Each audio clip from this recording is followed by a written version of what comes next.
The DNA doesn't lie. The uncaught serial killer of Brockton, MA. Act 1. The discovery on North Quincy Street. The winter air in Brockton, Massachusetts, on December 28, 2014, was biting and bitter.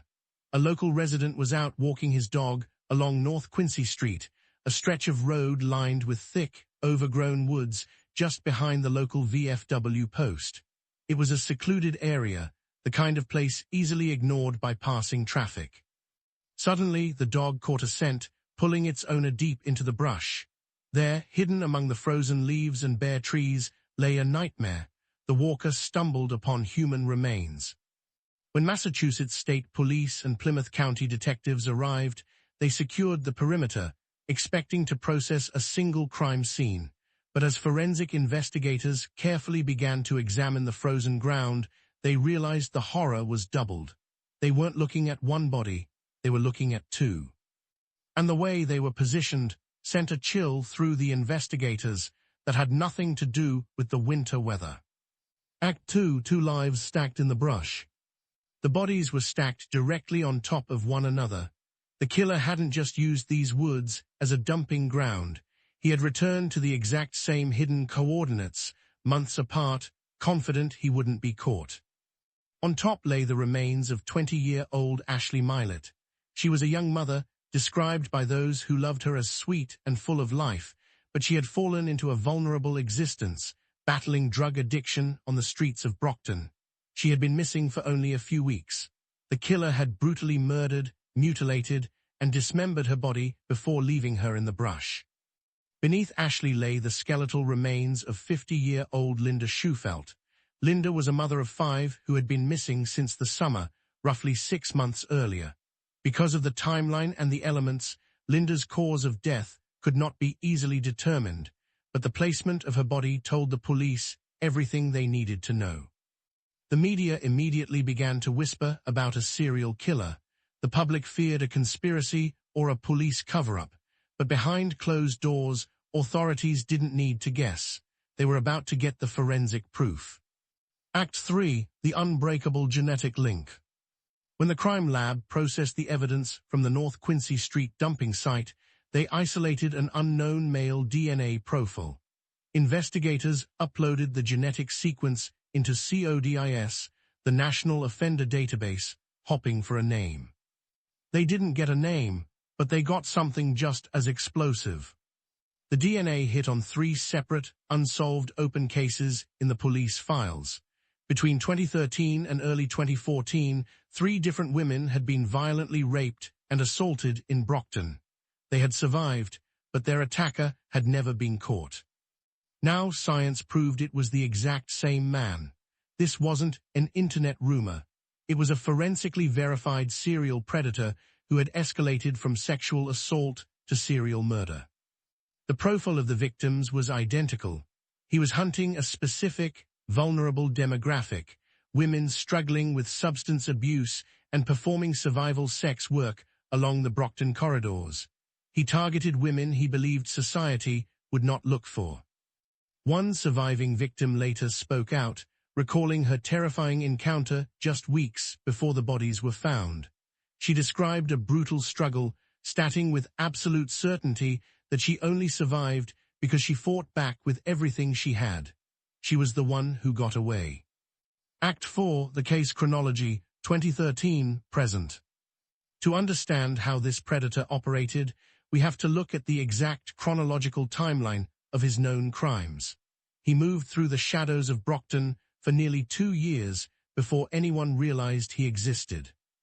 Mid-2013, the predator strikes for the first time. Operating in the high-crime corridors of Brockton, he targets a vulnerable woman involved in the street-level sex trade.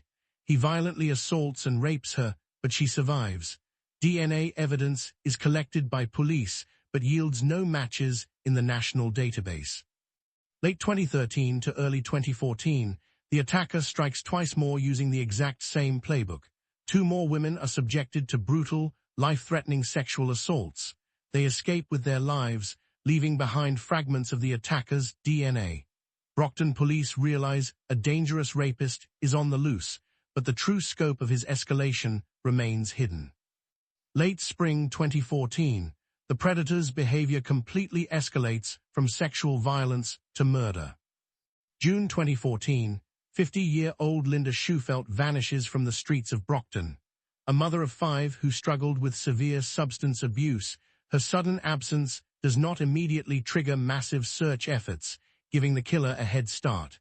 He transports her to the woods behind the North Quincy Street VFW, murders her, and conceals her body.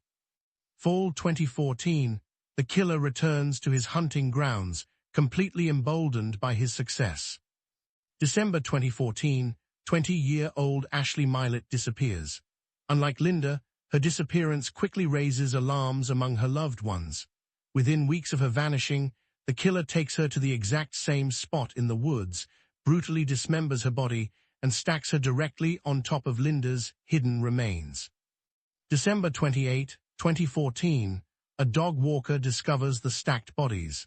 The investigation officially begins, and the forensic link between the 2 murders and the 3 previous rapes is established. 2015, 2017, the trail abruptly goes dead. No new victims fitting the profile are found, and the DNA does not flag any new hits. The task force fears the killer has moved, changed his identity, or is locked up on an unrelated charge. April 2018, desperate for a breakthrough, Plymouth County District Attorney Timothy Cruz partners with Paraben Nanolabs. They utilize cutting-edge DNA phenotyping to construct a composite sketch of the suspect based purely on his genetic markers. Present day, the Brockton monster remains unidentified. The DNA profile sits active in every state and federal database, waiting for a match. Act 5, Hunting a Ghost. Because the killer's DNA wasn't in the database, he had likely never been convicted of a felony in Massachusetts. The genetic snapshot created by Paraben Nanolabs revealed the face of a ghost. The science proved the killer is a male of African ancestry, with a light brown complexion, brown eyes, and short black hair. FBI profilers who joined the task force determined he was almost certainly a local, someone who knew the backroads, the culture, and the secluded hiding spots of Brockton intimately. After the discovery in December 2014, the trail abruptly went cold. The assaults stopped. The bodies stopped appearing. Where did the Brockton monster go? Investigators believe a serial killer like this rarely stops on his own. He may have been arrested and locked up for an unrelated, non-felony crime. He may have fled the state, or he may even be dead. But to this day, his DNA sits in a lab, waiting for a match, while the families of Ashley Milett and Linda Shufelt still wait for justice. If you enjoyed this video, please like, subscribe, and leave your comment down below what you thought. Is there really a potential serial killer out there in Brockton, Massachusetts? Is it just a coincidence? What do you think? Thanks for watching.